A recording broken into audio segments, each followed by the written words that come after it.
So we're going to start today talking about Barbra Streisand. We've been hearing a lot about her recently, actually, because she's put out this memoir that's like 900 pages. It's like 15 hours in the audiobook. So if you love Barbra Streisand, you know, I'm sure you'll enjoy it. But for all the rest of us, let's talk about her because she is claiming that she will yet again leave the United States if Donald Trump gets reelected. Now, she made this claim back in 2016 also, saying that she was going to flee the country if he got to be president. But she doubled down on this on a clip with The Late Show with Stephen Colbert, and we're going to play that right now. How do you feel about the specter of a second Trump administration? I will move. I can't live in this country if he became president. But where would you go? Where would you go? Probably to England. Mm-hmm. I like England. So, like I mentioned, she said this same thing back in 2016, except for back then, she said that she would maybe go to Canada. But she clearly didn't do that, even though Donald Trump won back then.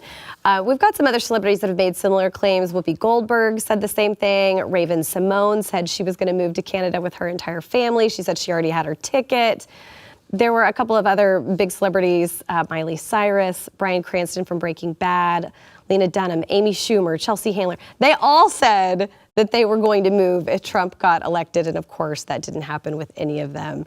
What do you think? Yeah, obviously this country would be a lot better if the people who claimed that they were going to leave it after Trump's 2016 victory actually would have left, but they didn't.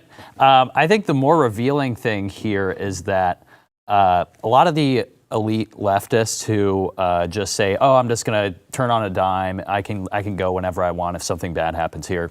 Because they don't really have a lot of loyalty to America. They don't really feel like they're American. They can just go and pack their bags and release all of these horrible policies on the rest of us who of lesser means who could not leave. And then they can just, on a dime, get out.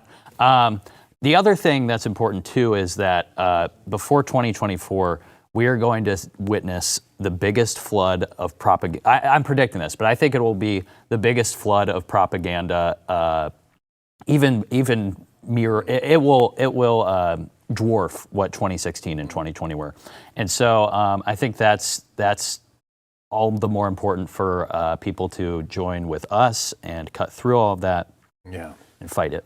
Yeah, I mean, my first thing here is just the, and I think there's a lot of wisdom and age and so forth. I'm not someone who's a generational, antagonist, but this is an 81-year-old actress. I have no idea why I should give two you-know-whats about what Barbra Streisand thinks about politics or anything else. And literally the only thing that in that video they refer to as, where her expertise comes from is sleeping with politicians. I mean, I think I just saw that, right? Yeah. So, I mean, this is of course absurd. She's not a serious person when it comes to politics. But it's the typical attitude is, oh my gosh, I'd leave. And it is getting more serious, I think, as Logan says, where, Trump is literally Hitler is now, I mean, they've internalized that principle. That's what they think. I totally agree. But Biden's compassionate, right? When she says, I think he's done a good job. Well, I mean, maybe that's because she has the financial means to withstand what the economy is like right now. But for the average American, I mean, we've played clip after clip of people who are saying, I'm working 3 jobs, I can't afford to feed my family. So maybe she's insulated from the economic effects that a lot of us are living through. And that's why she thinks Biden's done a good job. But all the polls show that the average American disagree. Even if they voted for him, they completely disagree. Well, the other thing is that, she's spent a decade apparently writing a 900-page book about herself. So she may not have time to look around the way the world is for the rest of us. Right, and see what's going on. It's very true. Well, I thought this was also really interesting. We have a clip of The Rock. He went on Joe Rogan's podcast recently, and Joe Rogan asked him, do any of his friends actually support Joe Biden? And it's pretty funny seeing his response. When I was a kid, you could have a Republican friend. Like, it was no big deal. Yes. It's no big deal. Like, oh, Bobby likes George Bush. Who cares? Who gives a f***? You were a supporter of Bill Clinton. He liked George Bush. Nobody cared. Nobody like you. You know, it wasn't like you're a Nazi. Like, I'm a Nazi. I just want lower taxes. That's talking about. How did I become a Nazi? Dude, it's the craziest thing. I have friends who support Trump. I have friends who support Biden. I have friends. Do you really have friends who support Biden? I do. Well, no. Here's what I do. I have friends. Thank you. That's a good check because that's important. This is important context. They support the Democratic Party. I have friends who are loyal to the party. Yes. So I love seeing The Rock make that distinction because you see him immediately kind of backtrack and go, well, no. It's not that they support Biden. It's that they're loyal to the party. Do you both kind of feel like that seems to be the sentiment all the way around? How many people really come out and go, well, I think he is doing a great job?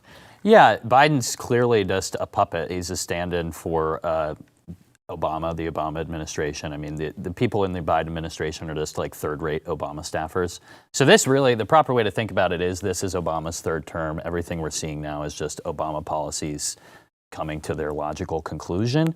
I do think that reveals a deeper reality about the leftist psyche that they don't really care who's there. Biden's clearly just a figurehead. But they do care about the party. They are loyal to the party. Mm-hmm. They enforce very strict ideological standards. You can't stray outside a certain bound without them excising you and removing you from the party. And this is kind of what the divide is right now, because the Republican base is not really loyal to the GOP as it stands. They hate most of the people in Washington, regardless of Republican or Democrat. They just want their country to give them the American dream that they remember. The Democrats, on the other hand, are very, very loyal. I mean, it's like Stalin-esque almost level commitments to what the party is. Oh, yeah. And you even saw that in the Streisand interview. I mean, when Colbert's asking her, she's like, oh, it's all terrible, but okay, I do like Biden, check, and why? She said, because he supports the right things, yes. He goes with the current thing, he goes along, we know that he's in the right, it's like the opposite Trump, we love Fetterman, yes. we love anybody who presses the button the right way, right? I mean, that's their attitude. And so I think that's absolutely right. It's interesting with The Rock, though, because he was supposed to run for office and possibly run for president, and he's incredibly popular. A lot of elite society doesn't even understand the success that he has had and the influence he has really in pop culture. So I don't actually know. I haven't seen the full interview, but I'm wondering when he walks back, is he thinking, oh, like in Hollywood, like this is what Barbara thinks, I'm sure, I'm not actually for Biden. I have to say that, but I'm actually more left. Right. Or and that's his friends he's talking about, right? Or is he thinking, no one supports Biden, he's terrible? I don't know, but either way, there's a 40% floor in this country that supports either side, and it isn't going to change. Yeah, it was tough to see if that was a moment of honesty for him, or if it was kind of like, ooh, I've got to kind of like ride the line between these two things, because he does seem like someone who, by all accounts, genuinely cares about his fans and sort of does the Dolly Parton thing where he's like, I've got fans on both sides. I'm not going to really, outwardly give loyalty to one party or another.